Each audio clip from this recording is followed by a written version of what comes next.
Advent is a time of waiting, waiting with hopeful anticipation because we know that something wonderful is coming. What's coming? Cue Mariah Carey. I don't want a lot for... No? What's that? It's only November 30th and you've already heard that song 100 times? Okay, fair enough. Cut. No Mariah Carey. But Christmas is coming with all of its fun and feasts and festive decorations, all centered around a particularly important birth. It's all about looking forward in order to look back, looking back in order to look forward. One of the things that I love about Advent, one of the things I love about the Christian calendar in general, is the way that it messes with time. Advent invites us to put ourselves in the sandals of first century Jewish Palestinians in a time before Jesus and a place where people were suffering under difficult political oppression. Advent invites us to share in their hope that something might change for the better, that God will act decisively to improve the situation on the ground. Advent invites us to connect with the even more ancient hope that somehow, someday, peace will cover the earth as the water covers the ocean, and that death will reign no more. But of course, not actually waiting for Jesus because, hello, Jesus has already been born like 1,000 years ago, 2,000 years ago, I mean. So what are we doing here? Is Advent an act of remembrance and gratitude for God's decisive action in Jesus Christ? Yes, it is that. But it's also more than that. It's not just about what God did then, but what God is doing now and will do in the future. This is the first sermon in a series entitled Christ in the Carols, where we're going to look at some classic carols and see what they say about our faith. Today, we're looking at hymn number 1 in Voices United. It's called O Come, Emmanuel. This song is old. The lyrics date back to the 9th century. That's the 800s. It's very confusing. 9th century, when Vespers were sung daily, mostly by monks in monasteries. Vespers were evening services.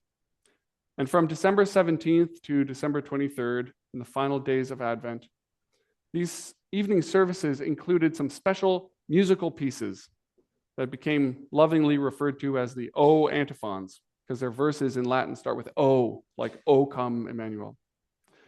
There are 7 of those antiphons, each with a different name for Jesus. The names are Emmanuel, Wisdom, Adonai, Rod of Jesse, Key of David, Dayspring, and Desire of Nations. I don't know about you, but I think those are rad names. Anyway, I'd like to be called Dayspring, wouldn't you? Anyway. Each of those little songs, each of those little antiphons includes a name of Jesus and asks Jesus to come and to bring us something. So those 7 things were assembled as the 7 verses in O Come, Emmanuel. They were first translated into English by an Englishman named John Mason Neale in the early 1850s. Neale was an Anglican priest, and he wasn't down with the kind of contemporary music of his day, the Christian stuff being sung in the churches. So he wanted to hearken back to older style and older liturgy. So he translated some of those very old Latin and Greek hymns into English. As for the music that got paired with those lyrics in Voices United, the one that we're all familiar with, they were likely, that tune and the verses likely put together in 1852, shortly thereafter. It's kind of a cool story, actually. It was a mystery for a long time, where that came from. And the guy who first put this song together, he said he came across the manuscript of this tune in a library in Lisbon, and it was from the 1500s, and it remained a mystery until the 1960s when somebody found this manuscript in a library in France, and it's the earliest, copy of this tune. I don't know, it's cool. I think it's cool. So this week we lit the candle for hope, and this song has much to do with hope. Each verse asks God to come to us, and it ends with a repeated refrain instructing Israel to rejoice, because God will indeed come and fulfill the promises that God has made. The song articulates the significance of Christ using language and symbols from the Hebrew Scriptures. Now, little note, we always have to be careful when we're looking for Christ in the Hebrew Bible, also known to us as the Old Testament. It's very important that we acknowledge that these are not just Holy Scriptures to us, but that we share these Holy Scriptures with another people, with our Jewish elder siblings. For them, these stories do not point to Christ, and it is also their sacred book. There's a long history in the Christian church of claiming that Jesus Christ made Judaism irrelevant, and that attitude is at the heart of much of the anti-Semitism that still inflicts society today. As Christians, we need to be especially careful of the claims that we make on the Hebrew Bible out of respect for our Jewish elder siblings. Now, let's get into the lyrics of this wonderful song.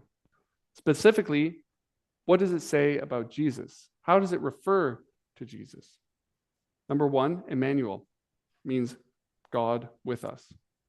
And it appears in the books of Isaiah and Matthew. For Christians, God with us is a very concise description of who Jesus Christ is. And it captures a good part of what makes Advent so special. In verse 2, we have wisdom. In the Gospel of John, we read that Jesus was the Word, or Logos. In Greek philosophy, there was a close connection between the word, Logos, and wisdom. The idea here is that Jesus is the incarnation of God's wisdom, which is God itself. Heady stuff. Verse 3 has Adonai, which is a very common name for God in the Bible. It's usually translated as Lord in all caps, if you ever see that. Adonai is the word that in the Hebrew Scriptures replaces the unspeakably holy name of God. So when verse 3 claims that Jesus is Adonai, it's saying that Jesus is Lord, that Jesus is the same God that we read about in these Scriptures. Verse 4 has branch of Jesse. Sound familiar? It was in the reading earlier. Jesse was the father of King David, and it was believed that the Messiah would be a second David, a descendant of David. The next verse has key of David, which again is about the lineage. Verse 6 comes from the book of Isaiah, and it refers to Jesus as dayspring, which is another way of saying dawn or sunrise. That's a name that we find in the prophet Malachi, a prophet who looked forward to the day of God's coming. And we hear dayspring also in the Gospel of Luke, who quotes that same part of Malachi. Finally, verse 7. We're not going to sing all of them. We're just going to sing 4 of them. So don't get too excited. Finally, desire of nations, which comes from the prophet Haggai, and which speaks to the understanding that God's ultimate reign will be a blessing for the entire world. You see how these names of Jesus connect with the entire biblical story of God's redemptive purposes? The claim that is made in this song is that Jesus is the one that we have been waiting for all along, the one who will fulfill God's promises. It's a way of looking back at the prophetic hopes and saying, Jesus completes the picture. But the traditional Advent readings from the lectionary are not just about looking back. They include apocalyptic passages from the New Testament with language about the second coming of Jesus.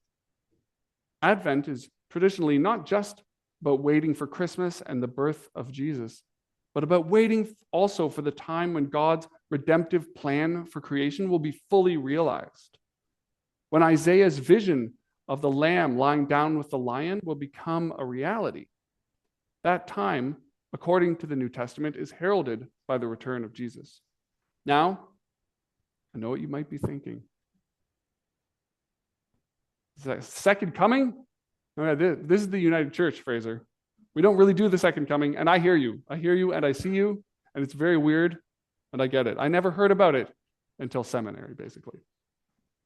But we can surely all agree that Isaiah's peaceable kingdom, it's not fully here yet. The defeat of death that came as a result of Jesus' resurrection is not complete yet. And so we are still waiting. We're still looking forward to something. The very earliest Christians, they didn't think they would be waiting very long. The Apostle Paul seemed to believe that Jesus was coming back probably in his lifetime. Some people back then even decided not to get married because why bother? Like it was all going to be changed very soon into something very different. But as the years went on, in the centuries and the millennia, Christians began to grapple with what to do in the meantime and how to think about the work of Christ. Where we tend to land is that Jesus began God's reign on earth, but it's not yet completed. And in the meantime, we are called to be citizens of the new age, living in hope, living as if it has already arrived. We are called to be participants in the unfolding of God's vision for a renewed, restored creation. We are still waiting for Isaiah's prophecy to become fully realized, but we have hope that it will be. Hope because of who God is and what God has already done.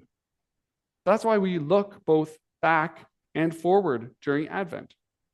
Because the God of the Hebrew Scriptures, the God who rescued the Israelites from Egypt and brought them out of exile in Babylon, is the same God who will one day make all things new. We can have trust and hope in that future because God keeps promises. So we wait with hopeful anticipation. This past week, my in-laws had their Christmas tree delivered to the house by a guy dressed as a nutcracker. It was really fun. And ever since that happened, I'm getting a lot of ads for this service on Instagram. So the tree comes, and then we decorated the tree. Well, some of us decorated. The littler ones among us kind of undecorated the tree as we were decorating. But it's all part of the fun. And as much as we were preparing the house for Christmas, the preparation itself was full of joy. Much of the fun of Christmas is about waiting and wishing, the anticipation. And so it is with us Christians. The world is not perfect, not yet, but because we have hope, we can anticipate the future with joy. We can delight in the waiting because we know what is coming. We know what's coming because we know by looking back what God has done and who God is. We can delight in the waiting also because we do not wait alone. The tiny little vulnerable baby who will be born again at Christmas time is with us still. Emmanuel, binding us together as a community of hope. Amen.